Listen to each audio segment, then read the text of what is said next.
Good morning, student. Now today we discuss the operon concept. Operon concept, ये जो technique थी, इस technique के बारे में 1961 में दो साइंटिस्ट हैं जिन्होंने मिलकर इस टेक्निक को बताया था।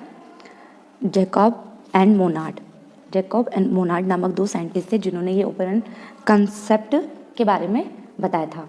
और इन्होंने जो ये मॉडल बनाया था, ओपेरॉन कंसेप्ट नामक एक जो मॉडल बनाया था, जिसके अंदर क्या होता है कि जो जीन होती है ना, रेगुलेशन करती है, मतलब रेगुलेट करने का काम करती है जीन, ठीक है। और इन्होंने ये जो इनका जो मॉडल था वो ई कोलाई नामक बैक्टीरिया है, उसके अंदर इन्होंने ये जो रेगुलेशन ऑफ जीन के एक्शन को सर्च किया था, ठीक है। तो 1961 जैकब एंड मोनार्ड नामक दो साइंटिस्ट है जिन्होंने ओपेरॉन कंसेप्ट के बारे में बताया था। अभी जो ओपेरॉन कंसेप्ट है, ओपेरॉन कंसेप्ट क्या चीज़ है? ओपेरॉन कंसेप्ट से मतलब है ये एक जेनेटिकल मटेरियल है। क्या है? पार्ट ऑफ जेनेटिक मटेरियल, ठीक है। ये क्या है? एक जेनेटिक मटेरियल है जो कि एक सिंगल रेगुलेटर यूनिट या सिंगल रेगुलेटर जीन की तरह एक्ट करता है, ठीक है। और इसकी हेल्प से ओपेरॉन की हेल्प से क्या होता है कि जो प्रोटीन का फॉर्मेशन हो रहा है, ठीक है, एमआरएनए से जो प्रोटीन बन रही है हमारी, उसको ये क्या करता है? ओपेरॉन, लेक ओपेरॉन क्या करता है? उसको मतलब रेगुलेट करता है, उसको रेगुलेट करने का काम करता है। अगर लेक ओपेरॉन या ओपेरॉन जो है, अगर लेक ओपेरॉन अगर अब्सेंट हो, ठीक है, इसकी अनुपस्थिति में, इसकी एब्सेंस में जो एमआरएनए से प्रोटीन बनने की जो फॉर्मेशन है वो क्या होगी? डिस्टर्ब हो जाएगी, है ना। वो डिस्टर्ब हो जाएगी, प्रोटीन का फॉर्मेशन प्रॉपर नहीं हो पाएगा अगर लेक ओपेरॉन जो प्रेजेंट नहीं होगा। और लेक ओपेरॉन की प्रेजेंस में क्या होगा? एमआरएनए से जो प्रोटीन का फॉर्मेशन होगा वो मतलब प्रॉपर वे में होगा, ठीक है। तो इस कंसेप्ट को हम देखते हैं आगे।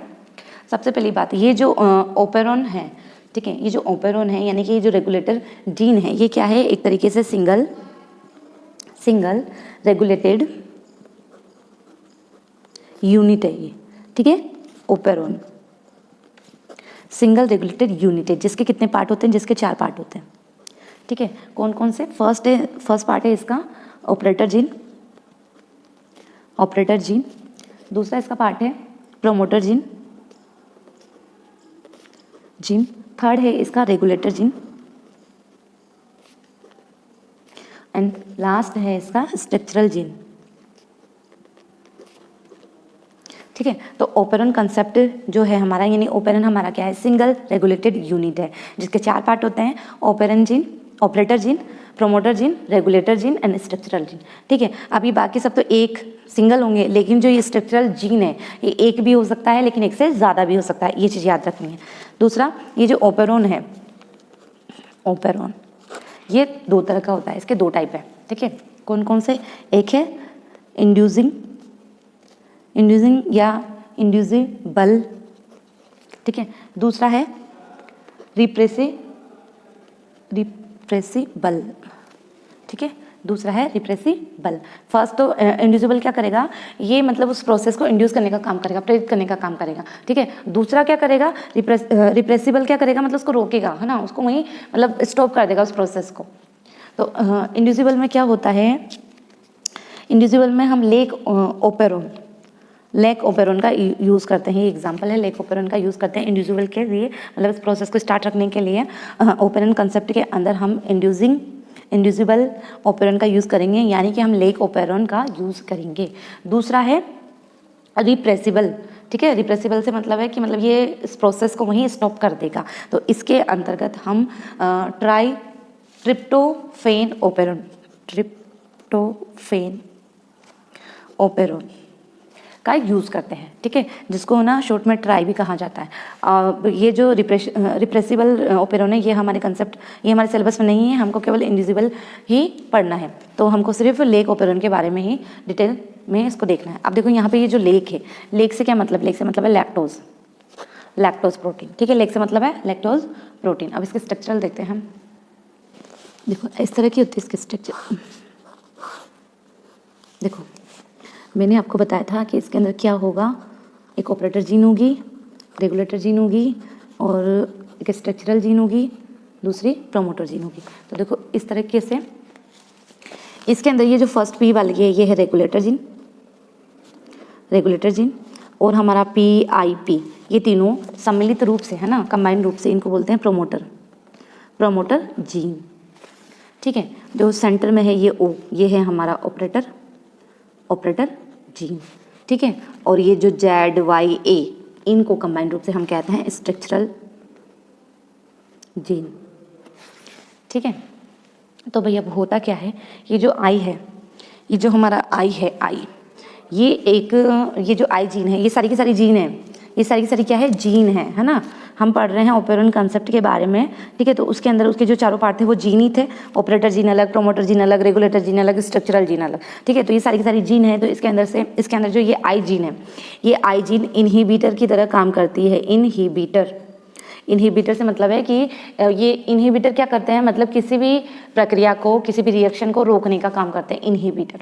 ठीक है, तो देखो सबसे पहले क्या होगा, ये जो I जीन है, इस ये जो I जीन है ये बनाएगी mRNA। क्या बनाएगी ये, mRNA, mRNA बनाएगी। कौन सा mRNA बनाएगी, रीप्रेशर, रीप्रेशर mRNA बनाएगी। ठीक है, अब रीप्रेशर mRNA से रीप्रेशर प्रोटीन ही बनेगी, रीप्रेशर प्रोटीन। ठीक है, आपको पता है mRNA से प्रोटीन का फॉर्मेशन होता है, ट्रांसलेशन की प्रोसेस हमने देखा था। तो रीप्रेशर mRNA से रीप्रेशर प्रोटीन का फॉर्मेशन होता है। हमने देखा कि ये जो I जीन है इनहिबिटर की तरह काम करती है, और इस I जीन, ये I जीन mRNA का फॉर्मेशन करती है। कौन से mRNA का, रीप्रेशर mRNA का फॉर्मेशन करती है।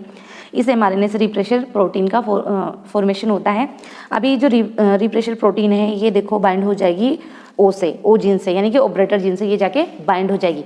जैसे ही ये ऑपरेटर जीन से बाइंड होगी प्रोटीन, रिप्रेशर प्रोटीन जैसे ही ऑपरेटर जीन से जाके बाइंड होगी, तो ये जो आगे की जो प्रोसेस होने वाली थी ना, ये जो स्ट्रक्चरल जीन है ये क्या करती है, मतलब ये किसी चीज़ के लिए कोड करती है। ठीक है, किसी चीज़ के लिए ये कोड करती है, किसी से मतलब है यहाँ पे प्रोटीन के लिए कोड करती है। तो अब इनकी जो प्रोसेस है वो आगे नहीं बढ़ेगी, क्योंकि ऑपरेटर जीन से ये रिप्रेशर प्रोटीन आके बाइंड हो गई। ये जैसे बाइंड होगी तो ये जो प्रोसेस होगी यहीं रुक जाएगी। क्यों रुक जाएगी, क्योंकि यहाँ पे क्या है, लेक ओपेरॉन जो हम पढ़ रहे हैं वो लेक ओपेरॉन एक जो इंडिविजुअल की तरह काम करता है ना, प्रोसेस को स्टार्ट करने का काम करता है। तो उसकी अब्सेंस में ये सारा काम होगा।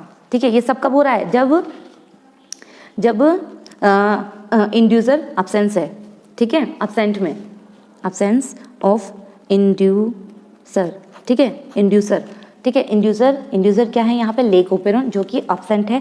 जब वो अब्सेंट है तो क्या हो रहा है कि जो I जीन है mRNA का फॉर्मेशन कर रही है, रीप्रेशर mRNA का फॉर्मेशन कर रही है, उसे रीप्रेशर प्रोटीन का फॉर्मेशन हो रहा है। रीप्रेशर प्रोटीन जो है O जीन से, यानी ऑपरेटर जीन से जाके बाइंड हो रही है। तो इसके बाद की हमारी प्रोसेस आगे बढ़ नहीं रही है। क्यों नहीं बढ़ रही है, क्योंकि यहाँ पे किसी भी तरह का कोई इंड्यूसर नहीं है, और इंड्यूसर क्या था, लेक ओपेरॉन। तो दूसरी, अब चूंकि ये जो प्रोसेस आगे बढ़ नहीं रही है, यानी कि यहाँ पे जो ट्रांसक्रिप्शन की प्रोसेस होगी वो यहीं स्टॉप हो जाएगी। और ट्रांसक्रिप्शन की प्रोसेस में क्या होता है, mRNA से प्रोटीन का फॉर्मेशन होता है। क्योंकि ये रिप्रेशर प्रोटीन थी ना, रिप्रेशर प्रोटीन तो हमारी बन गई थी, लेकिन हमें तो एक्टिव प्रोटीन चाहिए। कौन सी प्रोटीन चाहिए, एक्टिव प्रोटीन चाहिए, जो कि स्ट्रक्चरल जीन कोड करती है। ठीक है, तो स्ट्रक्चरल जीन तो अपना काम करेगी नहीं, क्योंकि ये प्रोसेस यहीं रुक जाएगी। तो अब आगे देखो, अब क्या होगा, देखो इसी के अंदर देखो ये सारा का सारा ये सब जीन है, regulator gene, promoter gene, operator gene और स्ट्रक्चरल जीन, 4 पार्ट हो गए ओपेरॉन के। अब क्या होगा कि इसके पास में लैक्टोज क्या है, एक तरह का इंड्यूसर है। क्या है ये, इंड्यूसर। अभी पढ़ा था ना हमने, ओपेरॉन के 2 टाइप देखे थे, इंड्यूसर। ठीक है, तो अब यहाँ पे ये लैक्टोज प्रेजेंट हो गया।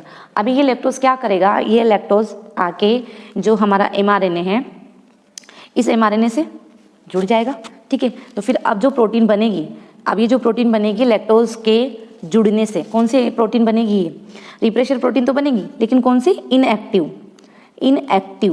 इनएक्टिव प्रोटीन बनेगी ये, है ना। मतलब अब इसके जुड़ने से भी कोई प्रभाव नहीं पड़ेगा रिएक्शन के अंदर, क्योंकि ये इनएक्टिव है तो ये अपना काम कर ही नहीं पाएगी अच्छी तरीके से। तो यहाँ पे क्या हुआ, लैक्टोज इंड्यूसर जो था ओपेरॉन आया, या उसकी प्रेजेंस में, है ना, उसकी उपस्थिति में जो रिप्रेशर mRNA से आपस में जुड़ जाएगा, और जो प्रोटीन बनेगी रिप्रेशर प्रोटीन वो इनएक्टिव फॉर्म में होगी। जब ये इनएक्टिव फॉर्म में होगी तो ये आगे बढ़ेगी नहीं और ऑपरेटर जीन से कनेक्ट नहीं होगी।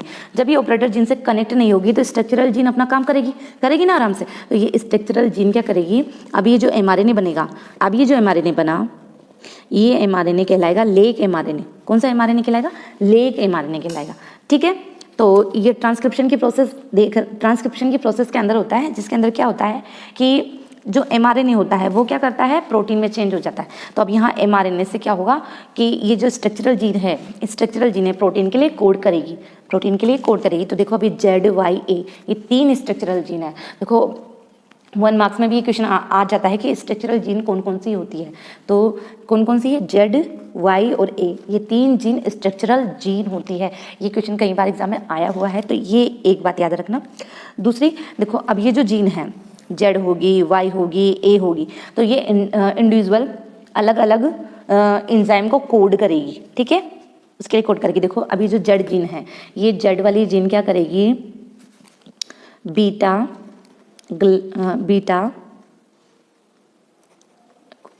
ग्लूकोसाइड, ठीक है, बीटा ग्लूकोसाइड या ग्लाइकोसाइड एंजाइम को कोड करेगी।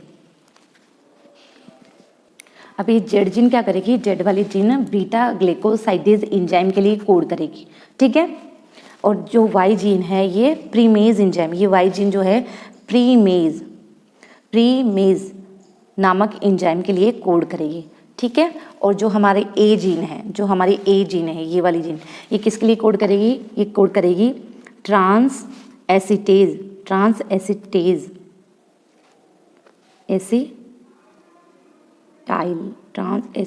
या ट्रांस एसिटेज, ठीक है, उसके लिए कोड करेगी।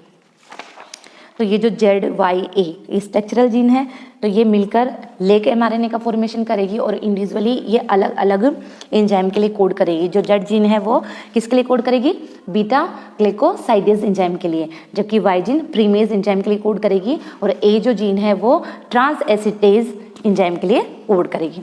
अब देखो ये जो बीटा ग्लाइकोसाइडेज एंजाइम है ये क्या करता है, लैक्टोज को ग्लूकोज और ग्लैक्टोज में ब्रेक कर देता है। बीटा ग्लाइकोसाइडेज एंजाइम जो होता है लैक्टोज को, या इसकी उपस्थिति में लैक्टोज जो प्रोटीन होती है वो ग्लूकोज और ग्लाइकोसाइडेज एंजाइम में टूट जाता है, जबकि प्रीमेज एंजाइम जो होता है ये क्या करता है, सेल की परमेबिलिटी को बढ़ाने का काम करता है। मैंने नोट्स आपको इस टॉपिक के प्रोवाइड करवाए हैं, तो उन नोट्स में आप इस टॉपिक को अच्छी तरीके से समझने की कोशिश करना, उसको अच्छी तरीके से रीडिंग लगाना, उसके बाद में इस वीडियो की हेल्प से, है ना, आप जो ये ओपन कंसेप्ट है इसको समझना। फिर भी अगर कोई दिक्कत है आपको तो मुझे कमेंट करके पूछना। ठीक है।